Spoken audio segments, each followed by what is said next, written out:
texte se trouve dans 2 Corinthiens 3, les versets 2 et 3. Merci. C'est vous qui êtes dans notre lettre, écrite dans nos cœurs, connue et lue de tous les hommes. Vous êtes manifestement une lettre de Christ, écrite par notre ministère, non avec de l'encre, mais avec l'Esprit du Dieu vivant, non sur les tables de pierre, mais avec des tables de chair sur les cœurs. Amen. Chers frères et sœurs, chers amis, bonjour. Je suis très content d'être avec vous là, ce matin dans cette église de Genève. Je suis très content de pouvoir partager ces quelques moments avec vous. Et juste avant de partager le message spirituel, je voudrais partager avec vous un petit peu ce que ADRA est en train de faire, ADRA Suisse. Et j'ai une petite présentation que je demanderai à Philippe de bien vouloir montrer.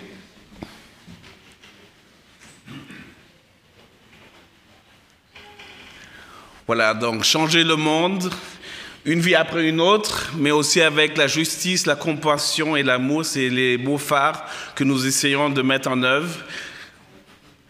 Prochaine. Donc, pour ceux qui ne connaissent pas, ADRA Suisse est donc une organisation non gouvernementale qui donc aide toutes les personnes, quel que soit leur arrière-plan, que ce soit origine politique, que ce soit religieuse ou ethnique. ADRA Suisse fait partie d'un réseau de 125 bureaux dans le monde. Et donc, ADRA en Suisse porte le label CEVO et fait aussi partie et un partenaire de la chaîne du bonheur.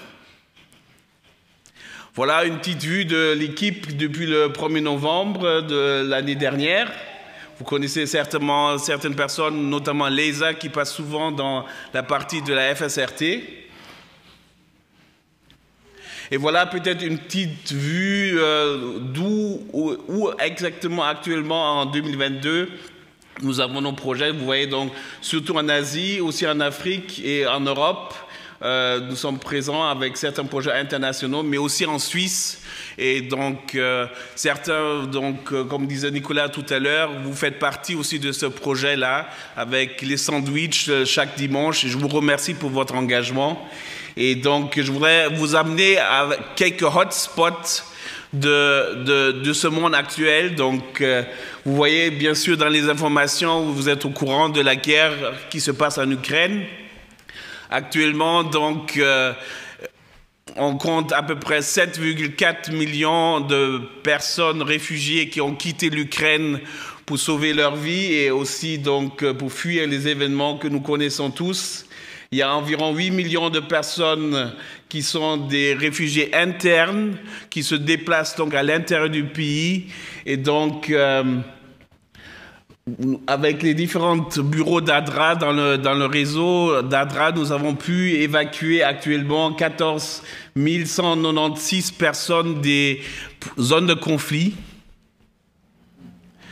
Nous avons pu distribuer 9,9 000 tonnes de nourriture livrées par des colis que vous voyez là. Donc un colis comme ça, pour une famille de 4 personnes, peut durer environ 2 semaines. Il y a aussi du pain qui a été distribué,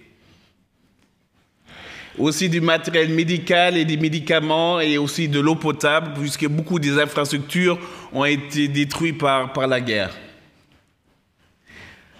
De l'aide psychosociale et des abris provisoires continuent à exister dans les différentes églises dans les pays voisins autour de l'Ukraine. Et ADRA Suisse est actuellement donc en partenariat avec l'UNICEF engagé dans un projet de distribution d'eau et produits d'hygiène, mais aussi avec des kits de jeux pour les enfants pour que dans des centres de passage, les enfants puissent continuer à être des enfants malgré les événements qui se passent. Je voudrais vous amener à un autre hotspot que vous avez aussi certainement entendu dans les informations. C'est donc la sécheresse et la famine qui a été dans la Corne de l'Afrique, qui a été déclarée dans la Corne de l'Afrique. Vous voyez ici donc à l'est de l'Afrique, donc le Soudan, l'Éthiopie, la Somalie, le Kenya et l'Ouganda sont donc touchés par une sécheresse qui si on peut passer à la prochaine, merci. Une sécheresse qui est donc une sécheresse qui est peut-être la pire depuis les derniers 40 ans.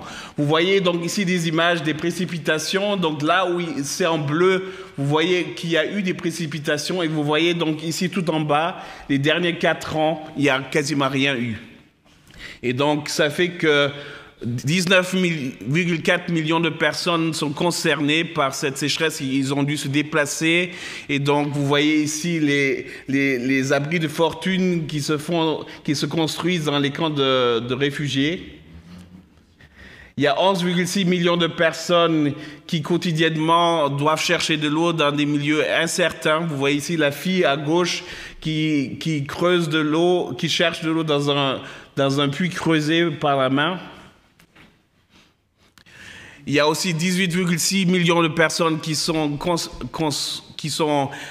touchées par l'insécurité alimentaire aiguë. Et donc, sur ces 18,6 millions, il y a 3,2 millions d'enfants et de femmes allaitantes qui sont touchés de la malnutrition aiguë due à la sécheresse. La plupart des personnes ont pour métier de tenir des troupeaux. Et donc là aussi, tout leur capital est mort. Il y a donc des têtes de bétail qui sont environ 7 millions qui sont morts. Et donc tout le capital des personnes, ils ont tout perdu. Donc le réseau d'ADRA est actif dans 5 pays. Donc dans l'Éthiopie, dans le Kenya, dans la Somalie, dans le Soudan du Sud et dans l'Ouganda. Et actuellement, ADRA Suisse est actif dans la Somalie, avec un projet d'aide qui permet en premier lieu, donc, depuis le mois de juin, donc, de distribuer une aide de cash aux personnes pour pouvoir subvenir aux besoins les plus élémentaires. Mais aussi, on a enchaîné avec un projet de distribution d'eau, donc avec du water tracking, où vous voyez, donc, on essaie donc de livrer 7,67 millions de mètres cubes pour les personnes en détresse et aussi de réhabiliter des puits. Voilà, juste pour vous donner une idée des hotspots. Et donc, merci aussi pour votre soutien. Nous avons déjà reçu des soutiens pour l'Afrique et pour la Corne de l'Afrique et nous vous remercions aussi pour ce soutien. Je disais tout à l'heure, nous sommes aussi actifs en Suisse avec les ADRA Shops. Si on peut peut-être juste revenir. Voilà, donc vous voyez les différentes les lieux. Donc nous avons inclus aussi Genève, mais pas en tant que ADRA Shop, mais en tant qu'activité que vous êtes en train de faire avec les sandwichs. Et nous vous en remercions. Prochain slide, s'il te plaît. Voilà, donc il y a la distribution de nourriture. Que ce soit donc comme vous le faites le dimanche avec des sandwichs ou aussi des colis alimentaires ou aussi des vestiaires où les personnes peuvent donc choisir des vêtements gratuitement ou pour une somme très moindre.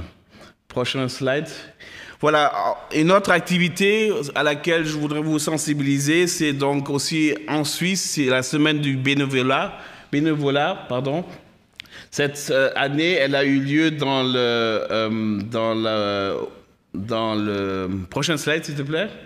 Voilà, dans le Oberland bernois, à Eritzberg. C'était donc une ferme qui avait eu un glissement de terrain où le fermier a tout perdu. Et donc, après une bonne partie de reconstruction, nous avons aidé à finir les constructions. Et il y a eu donc deux équipes pendant 2 semaines qui ont contribué à pouvoir aider le fermier de retrouver donc sa ferme dans un bon état. Prochaine slide.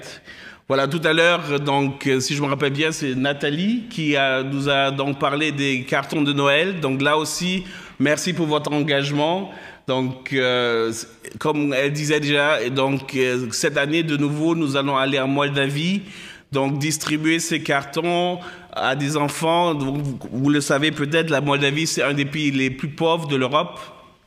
Et nous allons donc distribuer ces cartons, donc non seulement à des enfants dans des orphelinats, dans des prisons, ou aussi dans le centre que nous soutenons donc en Moldavie. Voilà quelques photos de certaines d'autres antennes qui donc regroupent des différents éléments pour les cartons, et donc personne n'est trop petit pour être un ambassadeur d'ADRA. Donc là, des photos de Fribourg. Peut-être juste quelque chose de plus administratif. La prochaine slide, s'il te plaît.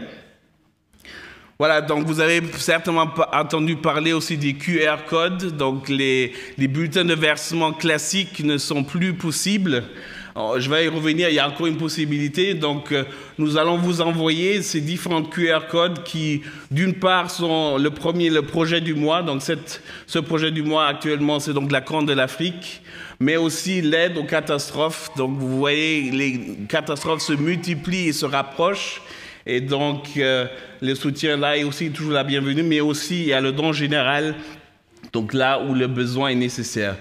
Alors, je disais tout à l'heure que les bulletins classiques ne sont plus possibles, mais il y a encore une façon de le faire avec les bulletins classiques, c'est de indiquer le nom, l'adresse et le numéro IBAN de ADRA Suisse, et avec ça, on peut toujours continuer à faire un don au guichet. Donc c'est l'accord qu'on a trouvé avec la Poste, les ONG et notamment la chaîne du bonheur. Voilà, il y a d'autres moyens aussi de faire les dons. Et puis la prochaine slide, s'il vous plaît. Je voudrais surtout saisir cette occasion pour vous dire merci. Merci pour votre engagement ici dans cette communauté de Genève, que ce soit les sandwichs que vous êtes en train de mettre en œuvre pour les personnes en détresse, que ce soit les activités de paquets de Noël, ou quelles que soient les activités que vous soutenez par vos dons, par votre travail, mais aussi avant tout par vos prières. Et je vous demanderai de continuer à prier pour nous, que nous puissions continuer à être perspicaces et pertinents avec notre aide, que nous puissions vraiment aider et soulager donc la misère et la détresse qui existent en ce monde. Merci bien. Peut-être avant de passer maintenant au message spirituel, je vous invite à une prière. Restons assis pour cela. Seigneur, nous te remercions pour cette occasion que nous avons ce matin de venir dans ta maison, de t'adorer et te louer.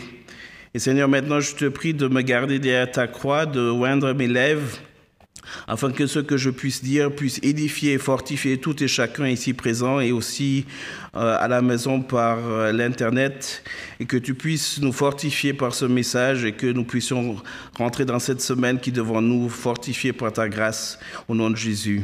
Amen.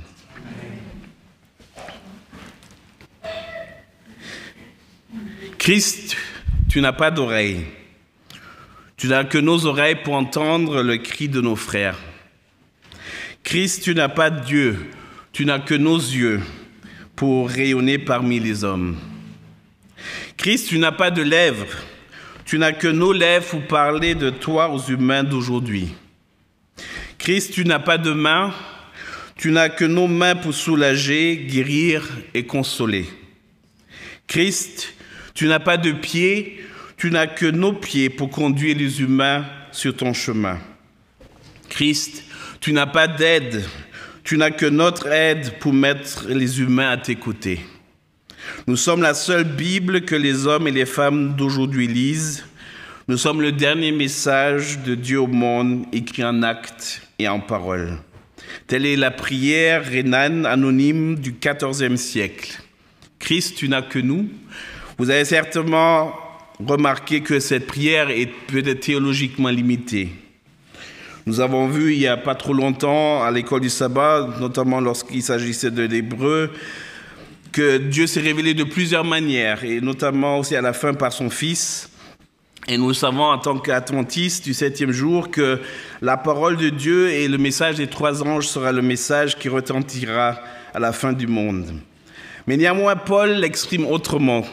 Et nous l'avons lu tout à l'heure, et je vous invite à le relire en 2 Corinthiens 3, les versets 2 à 3, où Paul nous dit la chose suivante. 2 Corinthiens 3, les versets 2 à 3. « C'est vous qui êtes notre lettre, écrite dans nos cœurs, connue et lue de tous les hommes. Vous êtes manifestement une lettre de Christ, écrite par notre ministère, non avec de l'encre, mais avec l'Esprit du Dieu vivant, non sur des tables de pierre, mais sur des tables de chair, sur les cœurs. » quelle lettre sommes-nous ou quelle lettre serons-nous pendant le temps qui reste de cette année 2022 pour les personnes que Dieu place sur notre chemin, que ce soit à la maison, que ce soit dans la famille, que ce soit dans le voisinage, au travail, à l'école, à l'université, dans l'église, dans la vie au quotidien. Au temps de l'apôtre Paul, l'église de Jérusalem envoyait des personnes avec des lettres de recommandation, d'accréditation dans les églises pour les protéger des faux apôtres. On peut relire ça en Actes 18, verset 27 ou Colossiens 4, verset 10. Et dans l'épître aux Corinthiens, pour peut-être tracer un peu le contexte de cette lettre, Paul fait face à une mise en question de son apostolat. Il n'a pas été un disciple direct de Jésus, il a été appelé à ce ministère sur le chemin de Damas. Et donc, certains mettent en question son apostolat, mais il ne rentre pas dans cette tergiversation, dans cette discussion. Il montre tout simplement les personnes converties au christianisme comme un sceau de son apostolat. Et cette métaphore de cette lettre signifie certainement aussi que les croyants de Corinthe avaient la parole et la loi de Dieu écrites sur leur cœur, et ils étaient des épîtres, des lettres vivantes sur le cœur de l'apôtre Paul. Oui, le monde a besoin de chrétiens plus lisibles. Le langage de vie de chaque chrétien est destiné à l'ensemble de l'humanité. Ce n'est qu'ainsi que les femmes et les hommes peuvent comprendre ce que signifie le christianisme, comprendre ses grandes vérités, apprendre à aimer la parole de Dieu et respecter la loi de Dieu. Chaque croyant, chacun ce matin ici présent, chaque église est une lettre de Christ au monde. Le matériel sur lequel est écrite cette lettre est le cœur de chaque croyant. Et là est inscrit la loi de Dieu et une transcription de son amour et de son caractère.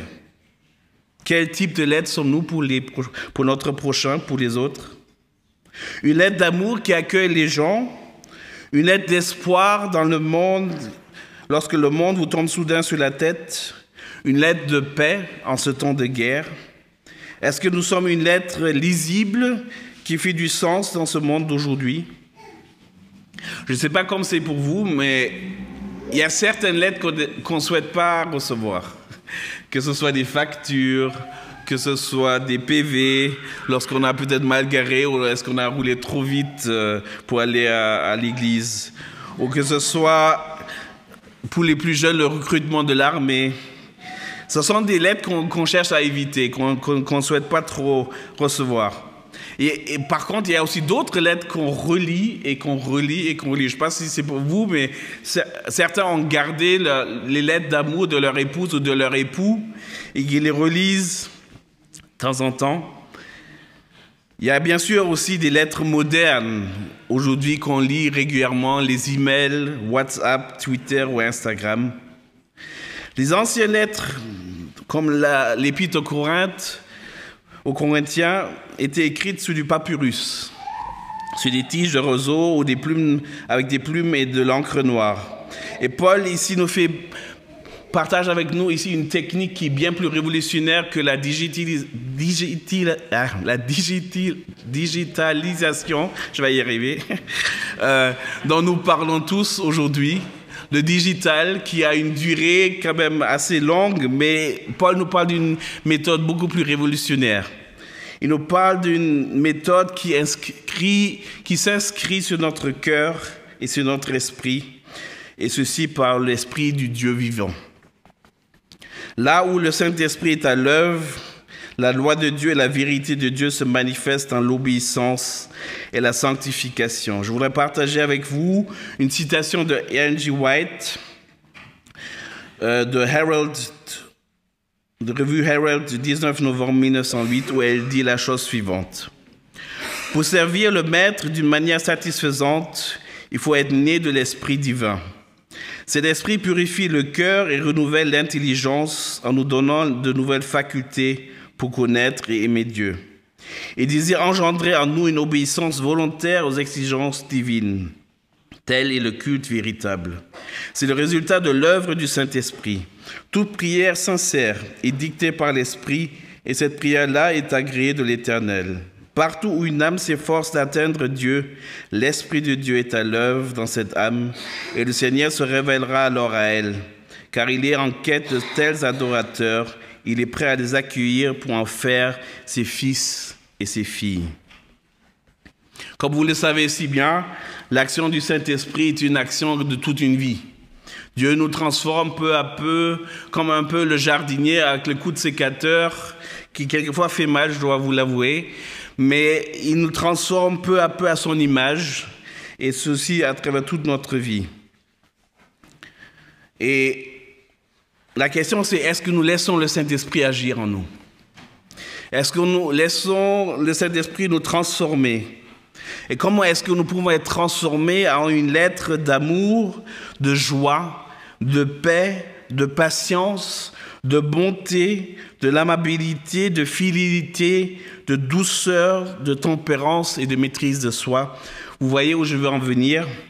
En Galates 5, verset 22, Paul nous parle du fruit de l'esprit et il dit « Mais le fruit de l'esprit, c'est l'amour, la joie, la paix, la patience, l'amabilité, la bonté, la fidélité, la douceur et la maîtrise de soi. » Je ne sais pas comment c'est pour vous, mais lorsque je regarde un petit peu mes potagers surélevés spirituels et où je regarde est-ce qu'il y aura une récolte, c'est Dieu seul qui sait, je trouve un peu que les fruits ne sont pas assez abondants, la récolte n'est pas assez grande. Et ça peut tourner dans un cercle vicieux de frustration où on essaie par ses propres forces à produire des fruits. Et lorsqu'on en produit, ils ne sont certainement pas bio, ils ne sont pas de bonne qualité. Et ça peut être un cycle de frustration. Et nous le savons, c'est l'action vraiment du Saint-Esprit dans nos vies qui nous transforme et qui nous permet de porter du fruit. Et il y a un texte qui m'interpelle toutes les fois que je le lis, et je vous invite à l'ouvrir ensemble. En Jean 15, l'évangile de Jean au chapitre 15 et les versets 5 à 10. Et je pense que ce texte nous montre vraiment la voie vers ces fruits que le Seigneur veut produire en chacun d'entre nous. Jean 15, les versets 5 à 10. Et c'est Jésus qui parle, et il dit la chose suivante. « Je suis le cep, vous êtes les sarments. C'est lui qui demeure en moi et en qui je demeure porte beaucoup de fruits, car sans moi, vous ne pouvez rien faire. Si quelqu'un ne demeure pas en moi, il est jeté dehors comme le sarment et il sèche. Puis on le ramasse, on le jette au feu et il brûle. Si vous demeurez en moi et que mes paroles demeurent en vous, demandez ce que vous voudrez et cela vous sera accordé. Si vous portez beaucoup de fruits, c'est ainsi que mon Père sera glorifié et que vous serez mes disciples. Comme le Père m'a aimé, je vous ai aussi aimé. Demeurez dans mon amour. Si vous gardez mes commandements, vous demeurez dans mon amour, de même que j'ai gardé les commandements de mon Père et que je demeure dans son amour. Demeurez en moi. Le verset 5 est assez clair, où Jésus nous dit « C'est lui qui demeure en moi et en qui je demeure portera du fruit en abondance, car sans moi, vous ne pouvez rien faire. » Je ne sais pas comment c'est pour vous, mais est-ce que nous sommes vraiment conscients de cette totale dépendance que nous avons dans ce conflit, comme nous avons vu ce matin, dans ce conflit entre le mal et le bien? Est-ce que nous sommes vraiment conscients de notre dépendance envers Dieu pour porter du fruit, pour tout simplement rester aussi accrochés à sa main? Sans lui, nous ne pouvons rien faire. Alors, demeurez en moi, du verset 5, nécessite du temps. Alors, non seulement du temps, de la quantité, mais aussi du temps de qualité avec Dieu. Et je ne sais pas comment c'est pour vous, pour moi c'est un grand défi. Dans ce monde effréné, dans ce monde où tout tourne de plus en plus vite, de prendre suffisamment de temps, dans ce stress du quotidien, dans ce vite-vite qui réduit le temps souvent de la lecture et de l'étude de la parole à une peau de chagrin, pour moi c'est un vrai défi. Et je voudrais partager avec vous une histoire fictive pour illustrer cette lutte que nous avons de demeurer en Christ, que ce soit le matin ou le soir ou au quotidien. Alors Satan aurait convoqué une convention mondiale. Et dans son discours à ses démons, il dit la chose suivante. Nous ne pouvons pas empêcher les chrétiens d'aller à l'église. Nous ne pouvons pas les empêcher de lire leur Bible et de connaître la vérité. Nous ne pouvons même pas les empêcher d'avoir des valeurs bibliques, mais nous pouvons faire autre chose. Nous pouvons les empêcher de vivre une expérience intime et continue avec le Christ. S'ils acquièrent ce lien avec Jésus, notre pouvoir sur eux est brisé. Alors laissez-les aller à l'église, laissez-les avoir leur style de vie chrétien, mais volez leur temps pour qu'ils ne puissent pas acquérir cette expérience avec Jésus-Christ. Voici ce que je veux que vous fassiez. Distrayez-les de l'accès à leur Sauveur et maintenez occupés cette connexion vitale tout au long de leur journée. Comment allons-nous faire cela? Demandèrent ces démons.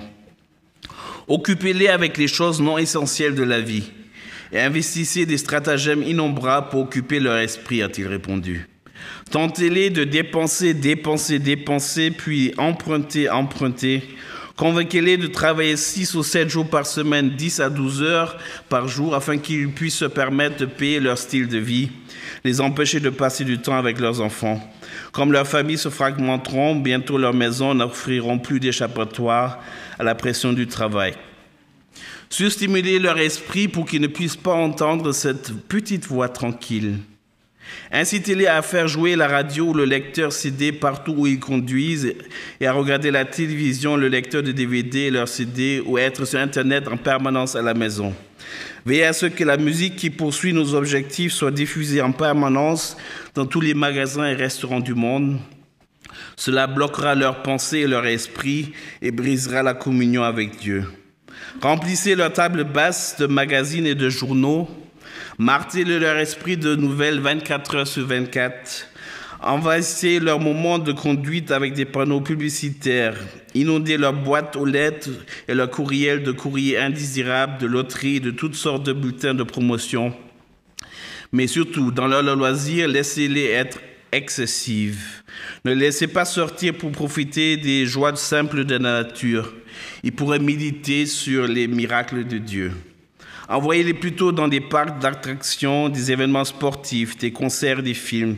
Faites en sorte qu'ils reviennent de leurs vacances épuisés, désemparés et non préparés pour la semaine à venir.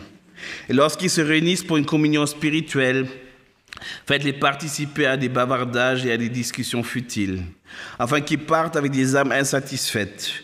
Ne laissez pas s'encourager ou s'élever mutuellement. Faites en sorte que ceux qui sont les plus doués pour l'encouragement soient particulièrement occupés et épuisés. Et surtout, quand ils se réunissent, empêchez-les de prier les uns pour les autres.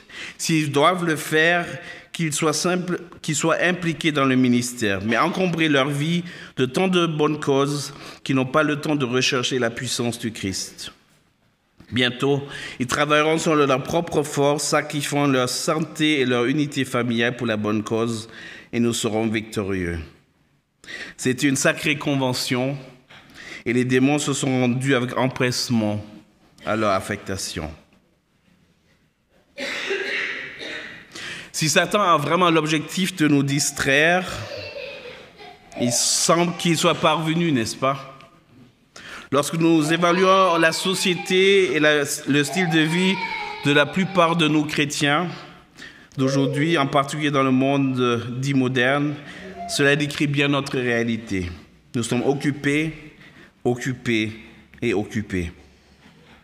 Satan se moque que nos vies soient consumées par le ministère ou le service de Dieu comme Marthe, tant que nous n'avons pas le temps de rester assis calmement aux pieds de Jésus et de nous ressourcer. Cela ne dérange pas tant que nous enseignons, prêchions et fassions le travail du Seigneur, tant que nous n'avons pas le temps personnel à passer avec le Seigneur du travail. Après tout, s'il peut nous empêcher de demeurer en Christ, le cep de la vigne, nos efforts seront vains. Je ne sais pas comme c'est pour vous, mais d'après mon expérience personnelle, je vois vraiment une différence. Un défi à relever, de vraiment mettre à part ce moment quotidien avec le Seigneur dans cette méditation personnelle.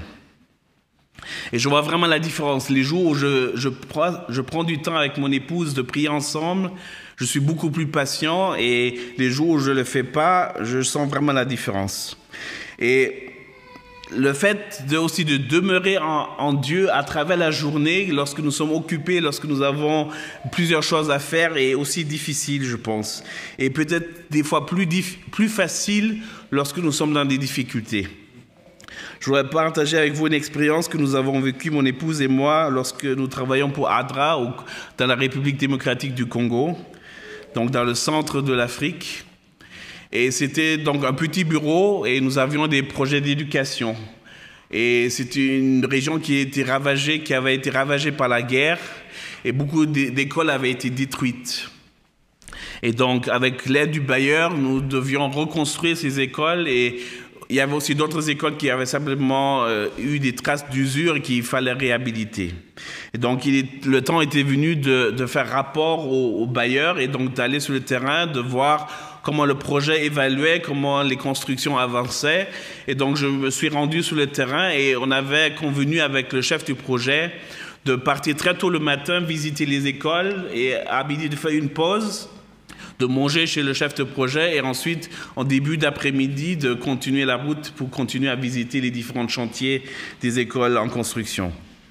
Et donc, après 2-3 jours, on rentrait à la maison, et on voyait l'épouse du chef de projet au 3e jour, vraiment tremblante sur une chaise, et on s'est demandé qu'est-ce qui s'était passé. Et pour ceux, je ne sais pas s'il y a quelqu'un ici qui connaît la République démocratique du Congo. Non? Elle disait, nous avons eu la visite de l'ANR. Alors pour ceux qui connaissent le Congo, l'ANR, ça veut dire l'Agence nationale de renseignement. C'est donc le service secret qui est directement rattaché à la présidence et qui n'a pas de compte à rendre. Il y a des gens qui sont arrêtés d'une façon tout à fait ordinaire, presque on pourrait dire, et qui disparaissent et on ne les voit plus. Ils finissent dans les cachots et ils sont souvent torturés.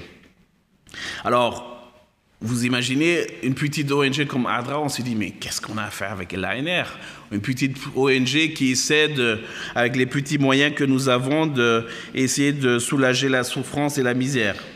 Alors le chef de projet, qu'est-ce qu'il a fait? Il a pris son téléphone, il a contacté l'agent local de l'ANR qui n'habitait pas très loin du lieu d'habitation du chef de projet. Et il a informé de cette situation. Et il a aussi rappelé l'autre agent d'une autre région qui était venu et qui était passé à la maison, qui avait laissé un numéro. Et donc, un lieu de rendez-vous a été fixé, 1 heure, et on s'est rendu donc en route vers ce rendez-vous. On a récupéré l'agent local de l'ANR et on s'est rendu au lieu de rendez-vous. Il commençait à faire tard et la nuit commençait et il voulait rentrer dans la maison, mais on leur a demandé de rester devant la maison. On a allumé les feux. Et donc, la discussion entre l'agent local de l'ANR, le chef de projet, et l'agent de l'autre région de l'ANR a commencé. Et ça a duré à peu près 1h30, 2 heures. Et je dois vous avouer que pendant ce temps-là, je crois que je n'ai jamais prié d'une façon aussi intensive que dans toute ma vie. On avait aussi mobilisé une chaîne de prière pour des personnes qui connaissaient donc le bureau et on avait demandé de prier pour cette situation. Donc après 1h30, 2 heures, l'agent local et le chef de projet reviennent vers la voiture, on se met en route. Et c'est là qu'il nous raconte qu'est-ce qui s'était en fait passé. Alors le chef de projet supervisait plusieurs bureaux et donc, dans la région. Et donc on avait eu un nouveau financement d'un bailleur et certains employés n'avaient pas été reconduits dans leur fonction. Et certains n'ont bien sûr pas apprécié et ont fait jouer leurs relations, notamment dans l'ANR, et ont faussement accusé donc, le chef de projet. Et donc, l'agent local de l'ANR et l'agent aussi de l'autre région se sont vite rendus compte que ces accusations étaient sans fondement. Et donc, le chef de projet pouvait rentrer avec nous et donc continuer donc, son travail. Et nous on était très reconnaissants à Dieu. Oui, donc demeurer en Dieu à travers la journée n'est pas toujours chose aisée et pas toujours évidente. Et je voudrais partager avec vous une autre citation de Ellen G. White en Éducation, page 267, où elle écrit la chose suivante. « Il en est beaucoup qui, même dans les instants qui consacrent à leur culte, ne reçoivent pas la bénédiction qui résulte de la communion avec Dieu. Ils sont trop pressés. Ils n'ont pas le temps de s'attarder auprès du Maître divin. Ils ont hâte de retourner à leurs occupations, chargés de tous leurs soucis. Ces ouvriers ne sauraient obtenir le maximum de succès aussi longtemps qu'ils ignorent le secret de la force. Il faut qu'ils se réservent le temps nécessaire pour penser, pour prier et attendre de Dieu un renouvellement de leur force physique, mentale et spirituelle. Ils ont besoin de l'influence ennoblissante de l'esprit. S'ils reçoivent tout cela, une vie nouvelle coulera en eux. Leur organisme fatigué et leur cerveau épuisé seront vivifiés. Leur cœur sera soulagé. Je ne sais pas comment c'est pour vous, mais moi j'ai aussi toujours l'impression de passer un coup de vent dans la présence du Seigneur et c'est un vrai défi à relever. Peut-être vous le partagez aussi. Je voudrais partager avec vous une autre histoire. Je ne sais pas si pasteur Pavel Goya, est-ce que vous connaissez cette personne? C'est le directeur associé actuellement le ministère pastoral à la conférence générale. Et il a grandi donc dans la Roumanie communiste. Et il partage dans un livre One Miracle After the Other, un miracle après un autre. Il partage ses premiers instances ou ses premiers moments de communion avec Dieu après sa conversion. Et il s'était engagé de ne jamais quitter la maison sans vraiment avoir passé du temps en méditation avec Dieu et d'avoir cette assurance que Dieu allait l'accompagner à travers la journée. Il était encore jeune, il allait encore à l'école et normalement il se levait assez tôt pour faire ce temps de méditation et d'échange avec le Seigneur. Et comme ça arrive à tout et chacun, un matin, bien sûr, il a dormi trop longtemps et il était déjà sur le point de sortir et de s'habiller pour aller à l'école. Et je fais juste une parenthèse, ce n'est pas un encouragement pour ceux qui vont à l'école de rater l'école, mais il a eu la conviction personnelle de s'arrêter et de vraiment prendre ce temps de prière et de méditation. Et il a passé 2 heures. Et il savait que juste pendant cette heure-là, il y aura un enseignant communiste très sévère. Et que ça aura certainement des conséquences pour la suite de son écolage, de ses études. Alors, néanmoins, il a pris ces 2 heures et il s'est rendu en classe à l'école, ne sachant pas ce qui va se passer. Et il rentre en classe et puis il y a les élèves qui viennent vers lui et lui disent « Mais comment est-ce que tu savais ?» Il dit « Mais je savais quoi ?» Aujourd'hui, non seulement l'enseignant qui devait enseigner les 2 premières heures était malade, mais l'enseignant qui l'a remplacé n'a pas fait le registre de présence. Vous allez me dire du hasard ou clin d'œil du Seigneur qui tient aussi sa part de promesse. Il est des fois, comme nous l'avons vu tout à l'heure, difficile de mesurer d'une façon tangible l'action du Saint-Esprit dans nos vies. Pour tout et chacun, c'est différent où le Seigneur doit travailler et le coup de sécateur, des fois, doit agir là ou ailleurs, où le Seigneur doit agir. Et je voudrais partager avec vous une expérience qui nous encourage. Et c'est pour ça que je pense que c'est important de partager des expériences les uns les autres. Et je voudrais partager avec vous une expérience d'une personne ou d'une vie transformée par l'Esprit. Et cette vie, c'est vraiment avéré être une lettre de pardon et de réconciliation. Comme vous le savez, le Rwanda a été en 1994 le théâtre d'un terrible génocide. Il a fait plus d'1 million de morts. Environ 100 000 d'entre ces morts étaient des membres de l'Église adventiste. Dans le feu du conflit, une tribu a tenté d'exterminer l'autre. La tribu attaquée s'est précipitée dans les églises pour se mettre à l'abri, pensant qu'elle n'y serait pas tuée. Dans l'une de ces églises, un groupe d'adventistes s'était réfugié. Les portes étaient fermées et tous s'accrochaient les uns aux autres en priant pour leur sécurité. Mais bientôt, Des coups bruyants furent frappés aux portes et la foule malveillante fit éruption. Lorsque les meurtriers sont entrés dans l'église, un jeune homme a crié « Qui est le chef de ce groupe ?» Le pasteur adventiste du 7e jour se leva lentement et dit « C'est moi ». Le jeune homme se jeta sur lui avec une machette et le tua sur le champ.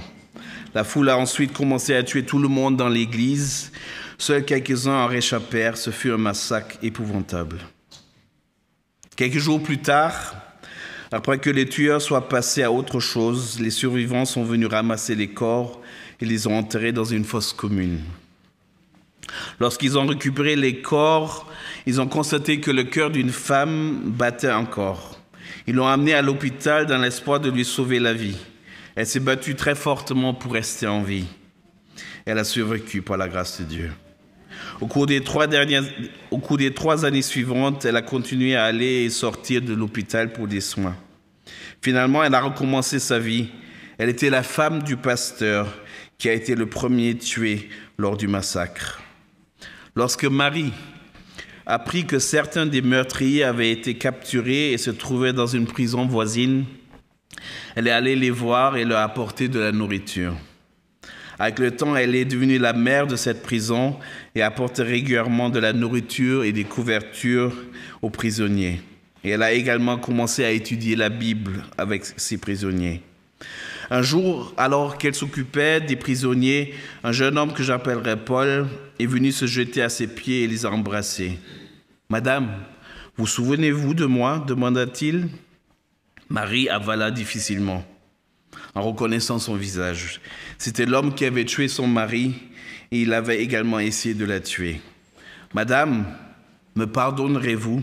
demanda Paul, les larmes aux yeux. Elle souleva Paul du sol et le serra dans ses bras. « Je vous ai déjà pardonné. J'ai décidé dans mon cœur que je ne te haïrai pas. Je ne vais pas perdre mes années dans l'amertume ou la rancœur. Je ne veux qu'aimer et servir le Seigneur. Je t'ai pardonné. » Au cours des 6 mois suivants, Marie a étudié la Bible avec Paul.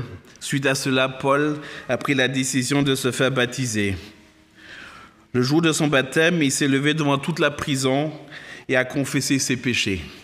C'était beau et émouvant. Marie était là. Après quelques années, le gouvernement rwandais a accordé l'amnistie à Paul et il a été libéré de la prison. Mais la famille de Paul, y compris son père et sa mère, avaient également été tués lors des génocides. Et il n'avait nulle part où aller. Lorsqu'il s'est rendu chez Marie après sa libération, il a frappé à sa porte. « Je suis seul et je ne sais pas où aller. Qu'est-ce que je dois faire ?» demanda-t-il. Elle sourit. « Moi aussi je suis seule. Je t'adopterai comme mon fils et nous attendrons ensemble le retour de Jésus. Nous reverrons alors ceux que nous avons aimés et que nous aimons. »